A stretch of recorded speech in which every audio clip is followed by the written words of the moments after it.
you're running against a famous capitalist who shipped jobs to China, as Obama likes to say, he's bound to use this argument. But I would say don't look at what they say, look at what they do. And in terms of concrete policies over the 4 years of the Obama administration, just as over the 8 years of the Bush administration, how much has India actually suffered from any practical consequences of such rhetoric? I don't think we need to worry about it so much. Okay, let's say there was a Republican government, what kind of focus change do you anticipate between the approach of Romney based on what his predecessors in the Republican era have done?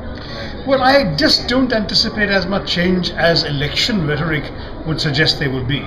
Romney is far tougher on China in the election rhetoric, but as we've seen with previous presidential debates and so on, once the election is won, consensual policies are followed. I don't think the US is about to rock the boat with relations with China.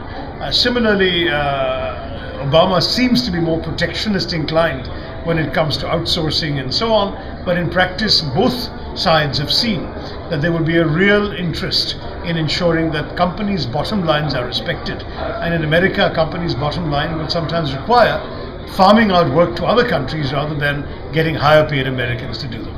So you're saying with respect to China, we're not going to see a major difference in the way US approaches the strategy? No, you see, George Bush saw the world much more in black and white terms. So there was a change in that with Obama and Hillary Clinton, there was a more nuanced appreciation of China than had been there in the George Bush years, when there was no question that there was a more black and white vision in Washington and a desire to promote India as a counterweight to China. That's a desire that we resisted also, because we are not particularly interested in playing any third country's role when it comes to being a balance of any other country. That's simply not India's instincts.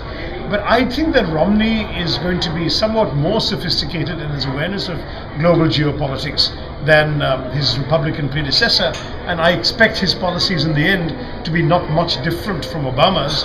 Perhaps a degree or two of emphasis, but that's about it.